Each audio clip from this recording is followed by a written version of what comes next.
Ladies and gentlemen, make no mistake, the giant trees are our link to survival. They make up less than 1% of all the trees on the planet, yet they hold over 50% of the above ground carbon.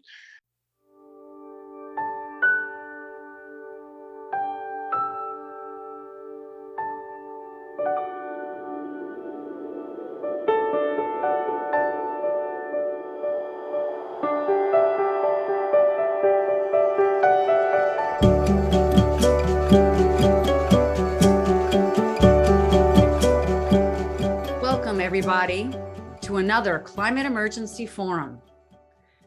Well, tonight we have a very special guest, Reese Halter, as we discuss bees, trees, and seas, defend or die. And this is not a joke. It's a great title. It's catchy, it's pithy, but it's also really scary, and it's very true.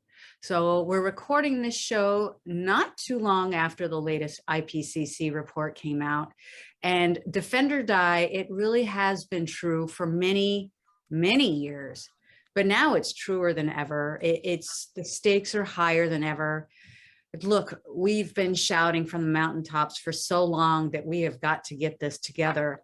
But Reese is going to lay it all out for us tonight, why this really is the moment that we absolutely have to defend our mother, our very first mother, Mother Earth. Now, I don't want to say never, but we must defend her now and all living beings on this planet. So without further ado, I'm going to hand it off to Reese. And Reese, I'm really looking forward to what you have to share with us today. Thanks very much. Let me start off by saying, as I like to do wherever I am in the world, I'm on the Wiyut, Yurok, Upa, Karuk, and Tolowa lands, and I acknowledge my brothers and sisters, and I tear for them because many of them aren't here because the trees aren't here. And let me remind you that where there are trees, there's life, and we need the trees. Yeah, I want to jump into the first slide, and you'll see a Russian erasing the words yes to peace. We are amidst chaos. We are amidst a mad, supercharged world. And there's an immense amount of pain and tears for them and all of us, because in this sphere that we work in right now, there is no excuse for anyone not to be a vegan. Being a vegan is more than water smart. It's more than compassionate. It's more than healthy. It's a vote for our mother and to ease the pain. The pain, let me remind you, 80 billion farmed animals are slaughtered a year, and very likely more than 50 trillion sea creatures are slaughtered each and every year. We can't go on like that. I dive into the next image of apples. Apples and fruit. Fruit is the highest power source of energy that each of us can have. I assure you and I urge you to eat more fruit. Apples, there's 7,500 varieties. They grow in just about any soil in any country, just about in the world. We grow 86 billion kilograms. That's 11 kilos per person. We'll speak about apples a little bit later in part 2. I urge you to have at least 2, preferably 3 a day. We dive into the next image. All I want you to try and take in beyond these derricks are this. It's the first law of thermodynamics. It is something that I wish human beings could hear 1,000,000 times again and again. Matter, energy is neither created nor destroyed, but rather transformed. What does that mean? Every time we burn a gallon of gasoline or a chunk of coal, 93% of that heat is locked into our oceans. The oceans drive the climate. Let me give you an idea, if I can. It's an unimaginable number, but every second right now on our planet, the equivalent combustion heat of fossil fuels are infusing the equivalent energy of dropping 7 Hiroshima-style atomic bombs every second of the year into the oceans. The oceans, up until recently, were absorbing that heat deep, 6.5, 7 miles deep into the bottom, storing it. That heat has started to upwell, and it's starting to stabilize the oceans, meaning that the top 600 feet, couple hundred meters, will then be supercharged. If you think that it's been raining cats and dogs, just you wait. We don't have a second. We got to move, and we got to move quickly. The next slide looks at coal. Coal is our beautiful forests of 300 million years ago. It packs a hell of a punch. Coal is the #1 energy source by 2 galaxies right now on Earth, and it's all subsidized. Almost $6 trillion annually are given to the biggest, wealthiest polluters. I guarantee you this, you give Peter and I and a handful of our colleagues, you give us $30 trillion, and within 5 years, we can transform our planet to an electrified planet and step away from this madness and give the children a chance. The next slide is my friend, our friends, the endangered masked owls of Tasmania. Right now, my colleagues, my brothers and sisters are fighting. I'm there hand in step in my own way with the Bob Brown Foundation. They're fighting miners, they're fighting loggers. The raptors, and owls are considered raptors, birds of prey. There's 557 raptors. 18% are threatened with extinction. 52% are in decline. Of all the birds, the 11,000 or so birds, the raptors are in the greatest perilous situation. And they are the surgeons of the sky. They are the apex predators. They keep everything under them in check, the rodents and all kinds of creatures. When we lose the top of the pyramid, all hell breaks loose. Next image are our beloved brothers and sisters, the orangutans of Sumatra and Borneo. They're the Indo-Malaysian rainforest tree dwellers. Over the last 16 years, 150,000 orangutans have been left homeless and dead. By the way, orangutans and humans share over 97% of the same DNA, and they, like us, have unique fingerprints. I will say this, I would like people to be aware of obesity. Obesity is a plague. Obesity is these processed foods, and most of it are palm oil, this African palm kernel that has been planted all over where the orangutans used to live. It's in everything, from shampoo to toothpaste, to dog food, to cookies, to pizzas, to breads, to everything you can imagine. And they did take a page out of corn. There's 100 different names. I urge you to be very, very careful. Palm oil is not something you want to put ever in your body. Look it up, find the names, be very aware of it. It's deadly. The next image is a painting of my soul brother, Terry McHugh. Terry is an Ojibwe elder. He is a beautiful and renowned artist. Terry and I, we're doing a new book together called Unearthly Whales. It's a poetry book, and Terry's doing sketches. I tell you this because Terry keeps me grounded, infusing humor. He is a very tolerant, wise elder, and he often reminds me that humor is something that helps us through these dark times. The next image is something that should be on a billboard say, I don't know, about 50 million billboards. Net zero, ladies and gentlemen, is bullshit. There's no such thing.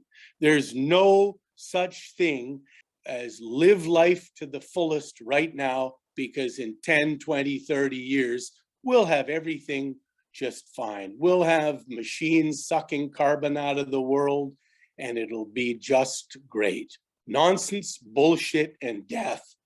Nature's greatest climate solutions are in no particular order, but certainly the greatest storehouse right now are the ocean bottoms. What are we doing to the ocean bottoms?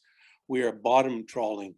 We are destroying the greatest carbon reserves that we have by dragging massive beams along the bottom in the cold coral gardens, smashing them to smithereens, releasing the carbon, killing almost all of the most numerous creatures in the world are on the ocean floor. Nonillion, that's 30 zeros, and kicking the carbon up, which is adding to the heat of the oceans. It's awful. The seagrass meadows are vital. The mangroves are vital. The grasslands are vital.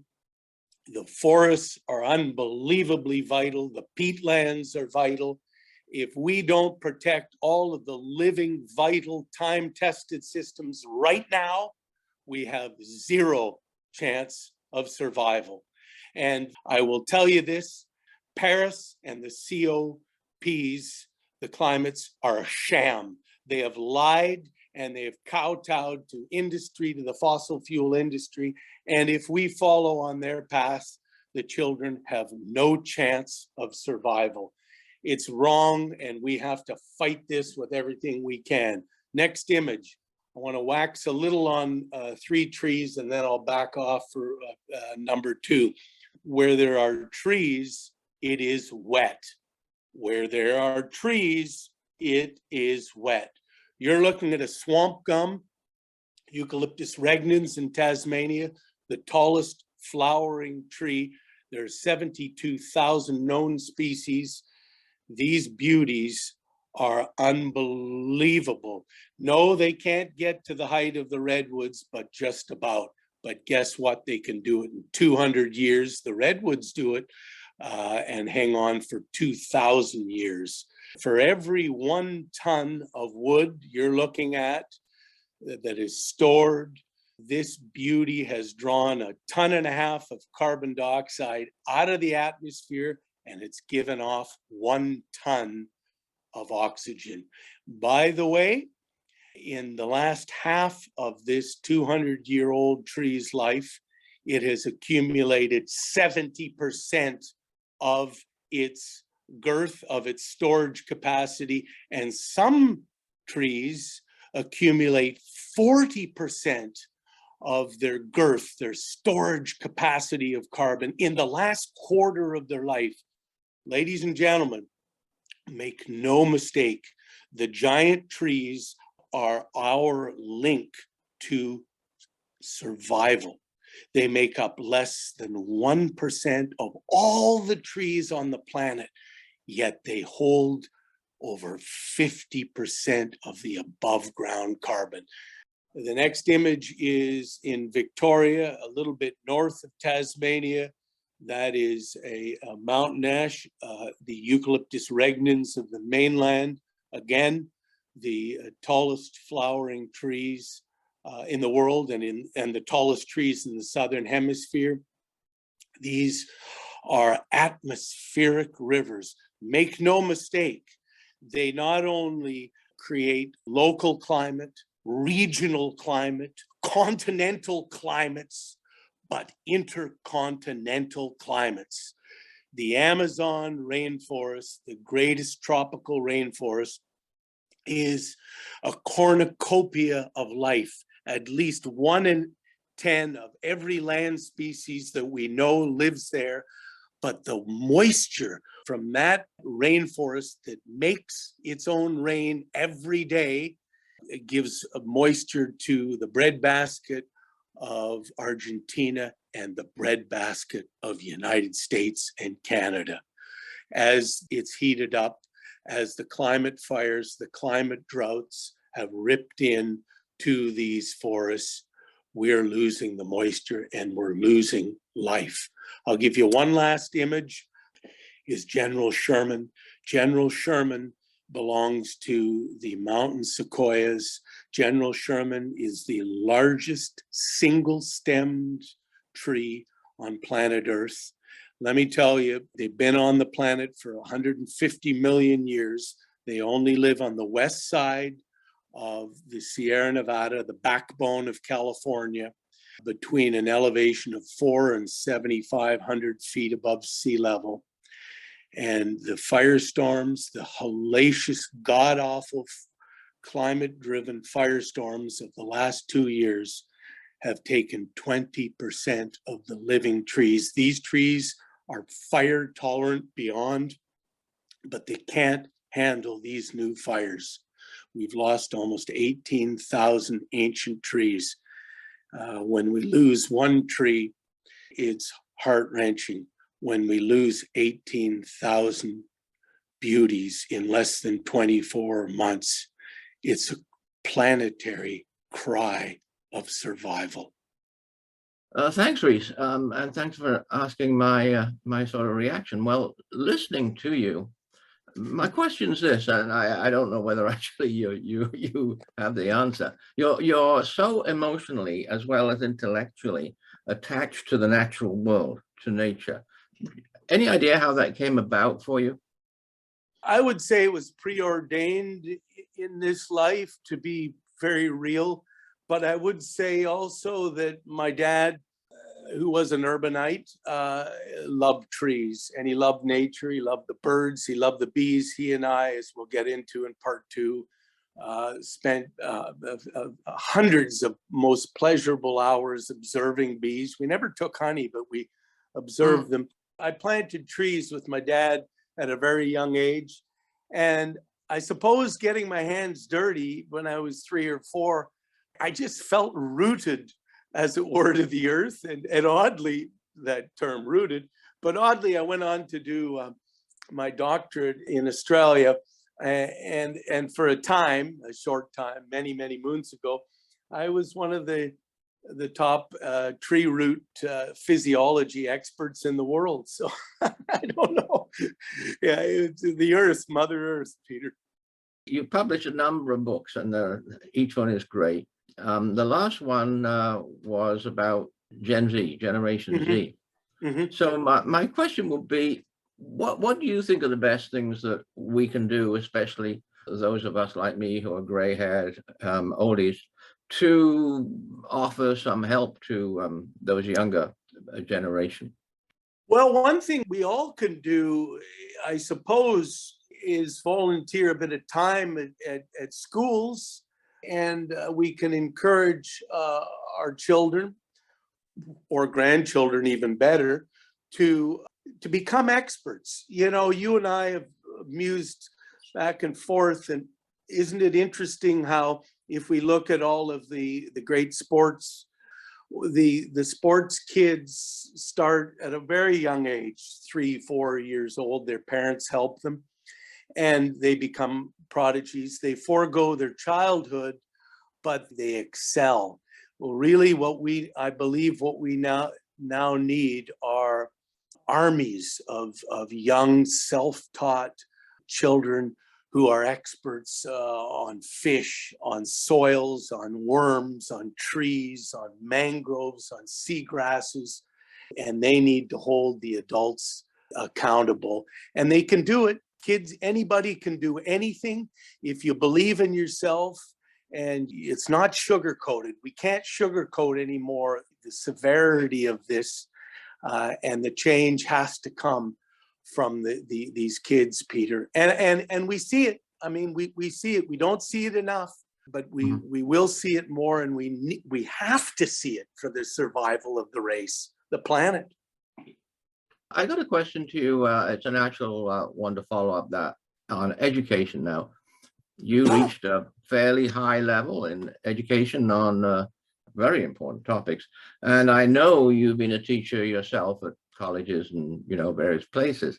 What do you think about our education looking back, and also sort of looking at our education right now in contemporary times? Truly, I'm pretty disappointed. I think that I tip my hat to the Laplanders, the kids that have purportedly ADHD and whatever the other problems. When you put a burgeoning little person, sit them in a seat for 8 hours under a fluorescent light, and you wonder why they go cuckoo. The Laplanders put them in the field and they let them have fun outside, and then sit them down for 45 minutes and they do their day's work. The interesting thing with being a vegan and with truly eating mostly raw, although I steam stuff, and yeah, I like stir fries and such, but is growing our food. And when we grow our food, we begin to take our own food security into our own hands. To the way I've always tried to deal, certainly with younger kids and education, is not to tell them that bees are cool, but rather grow tomatoes with them. And in 6 or 8 weeks, we have bounty. And then to show them, as we'll see later on in part 2, what the sonification, the buzz pollinators have to do. And when they see that bumblebee, or when they see the blue-banded bee in the Southern Hemisphere, they go, those are our friends, and this is what they give us. And we help them connect the dots. So food is okay. Okay, my good friend and colleague, I'm going to pass on to another good friend and colleague, Paul Beckwith, to ask you some questions and have some discussion with you. This is a great opportunity. So thanks, and over to you, Paul. Thank you, Peter, and thank you, Reese. Excellent discussions and questions. I'd like you to comment on the Global South if you can, because it seems to me that the media and scientific studies and scientists are mostly focused on the global north. We're focused on what's happening in the US or in Europe. We don't really hear too much about like a disastrous heat wave in Africa, for example. And it's not that they don't exist. In fact, the changes in Africa, the extreme weather events from abrupt climate change, are hammering Africa. Just as an example, in the last few months, they've had 5 massive storms that have crossed Madagascar and gone into Malawi and Mozambique. And right now, South Africa is being hammered by torrential rainstorms, etc. It's the worst they've ever seen it, that people are saying there. So we really kind of ignore the Global South. I mean, there are loss and damage mechanisms in the conferences and the UN, but they don't get enough money that's promised from developed countries. And also, we don't really talk about it too much. It's like we leave Africa and countries like that on their own. And there's huge climate injustice issues here. So could you let us know maybe what you think we could do to get the Global South more in on the climate discussion? Sure. There's 2 things that come to mind, and they harshly clash. The first thing that we have to do yesterday is get away as humanly quickly from this idiotic metric of the GDP as a measure of worth, as a measure of success. If you look at the GDP metric, is uncontrolled growth. Uncontrolled growth in science, in human science, in animal science, is by its very nature cancer. The way that we can step away, there's a number of different names for these indices, but what I like the best is the happiness index. And that index measures children, it measures hunger, it measures the indigenous people, their well-being. It takes into account women, and particularly the indigenous women, whether they're being battered into the ground from alcoholism or crystal meth or any of these other horrible poisons. And I'm a huge proponent. There are two countries, Bhutan and New Zealand, that are committed to stepping away from the GDP. The main reason the global south needs to step away from the GDP is the back end of what I started here with, is something called Belt Road. Its formal name is One Belt, One Road. It mimics the old Silk Road to China.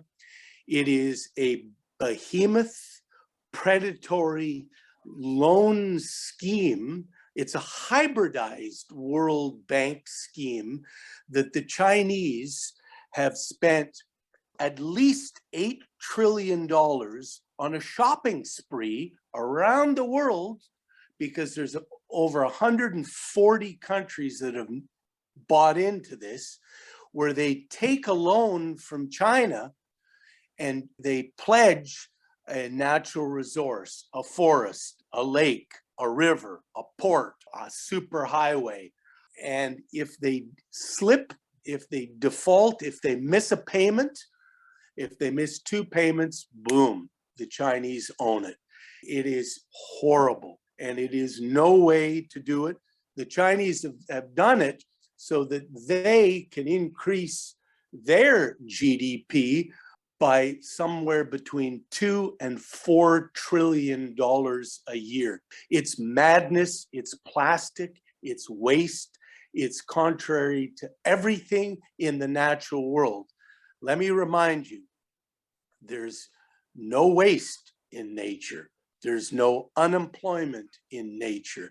Every single organism, 2.1 million that we know of, and Ed Wilson, the late E.O. Wilson, reckoned there may be another 8 million to discover on our planet.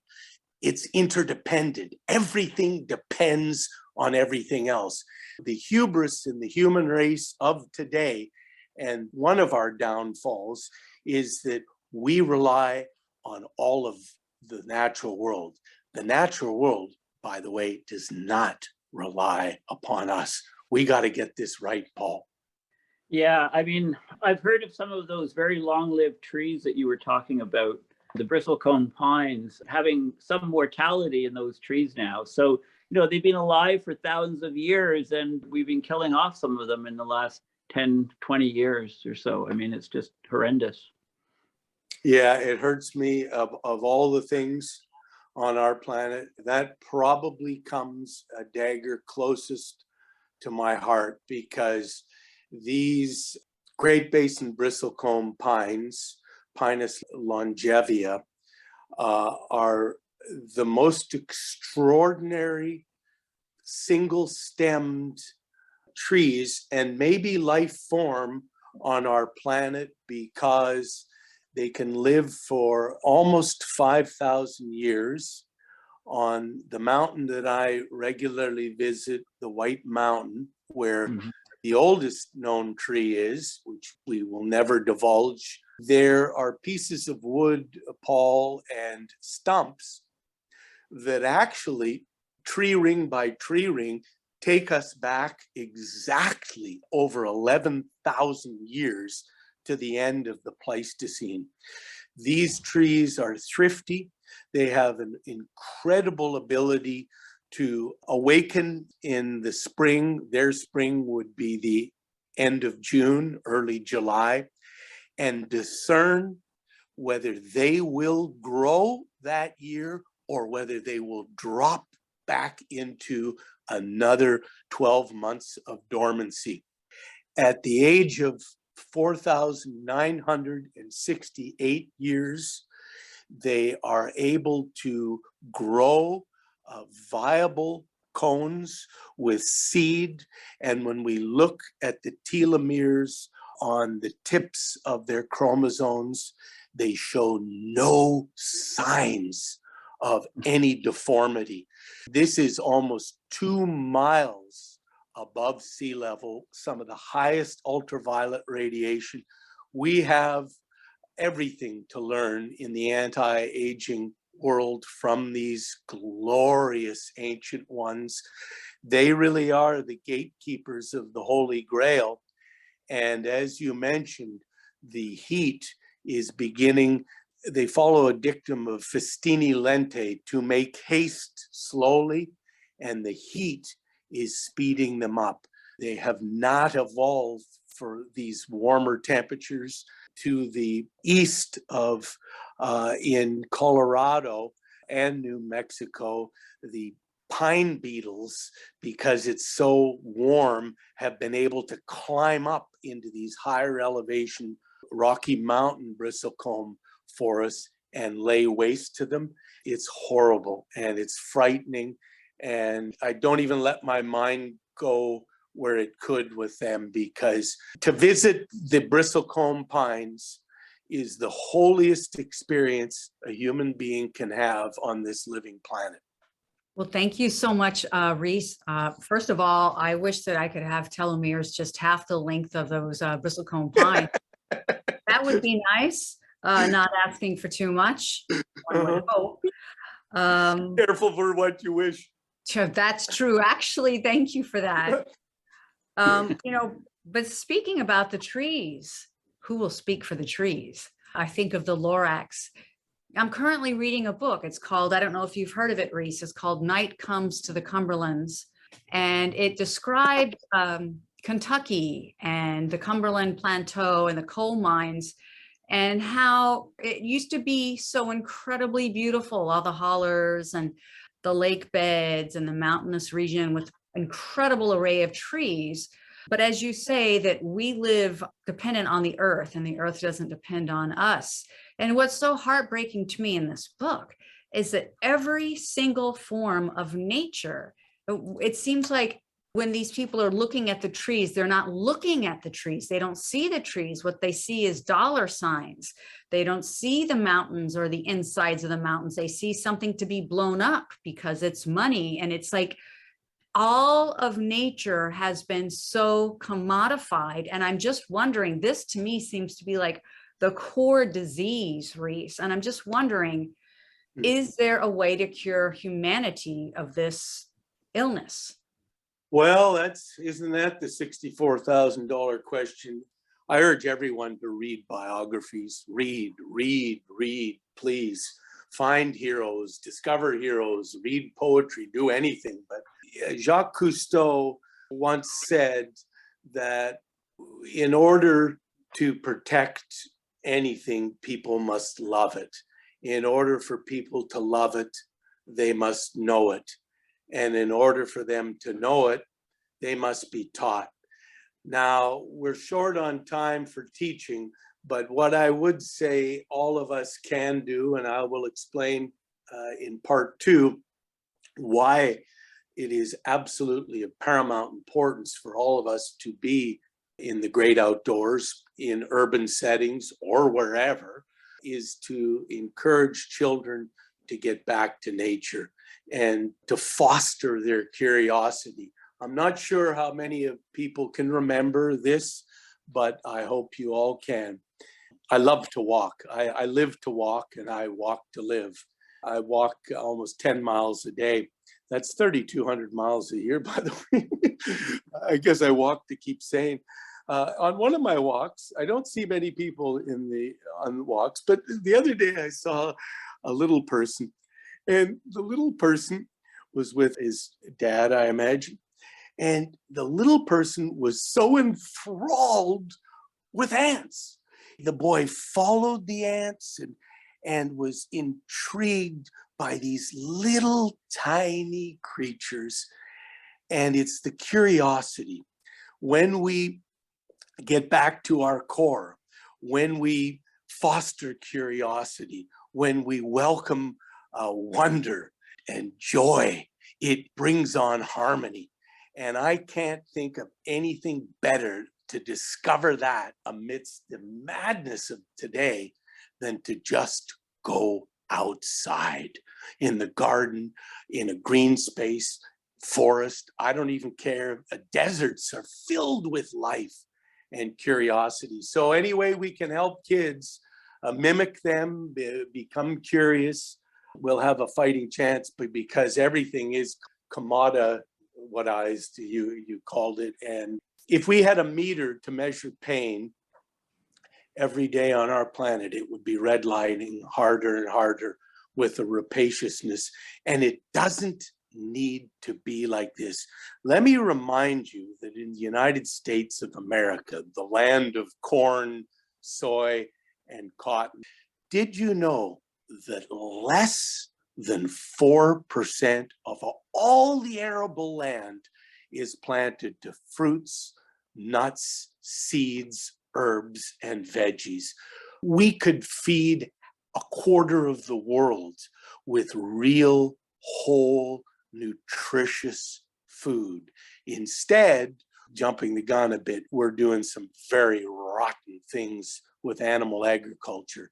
Well, thank you so much, Reese. I mean, this has been an absolutely fantastic conversation. I've really enjoyed hearing everything you had to say, from the importance of going vegan, which I agree so much, to the importance of integrating apples into our diets, and the wonderful trees and what's happening with the oceans. It's been very, very informative.